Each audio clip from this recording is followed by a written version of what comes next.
when you want to manually start the spindle, it's got to have a speed.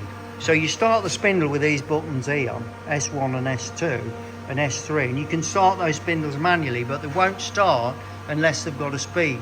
So if you press the S key, Yes, this one. letter S, you'll see it highlights the first one. If you press it again, it'll go to the second and the third and the fourth. So each time you do that, you can just select any spindle you want. If you now type in there, for example, 100, so if you put 100 and press input, it'll now remember that speed. Now, if you're running a program, it'll remember whatever speed it was running in program. So if you start that up from a program, it'll be running a lot quicker. So which is S1 which mentioned here? Is that spindle? Spindle 1, that's your main spindle. Yeah. If you now press S1 there, it'll actually start that spindle. And if you look, Oh, it's running on 100.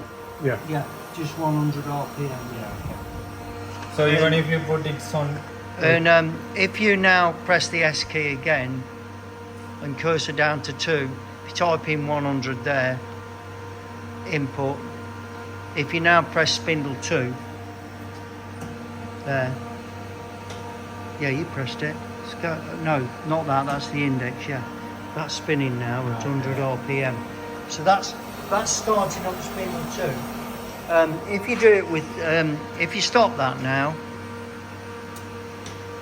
if you go down to S3, so press S till we get down to 3, and then put 100 in there, input. If you press S3, yeah, that started your... Yeah, that started your... What about that one also turning? Tools there. Sorry? This one is also turning. So spindle 4 is this one. Yeah, yeah, you're right. Yeah. And if you just stop that, yeah, you'll see your can you see the one that says index on it? On S1 it's got index. Well, they're jog buttons, so that means it just like jogs around. So you can use them just to move the spindle around if you need it.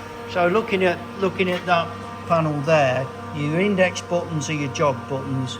Your S1 and S2, they stop and start your spindle, same with S3 and S4. You can open and close the collet at this side and open and close. So just open and close the collet on the second spindle.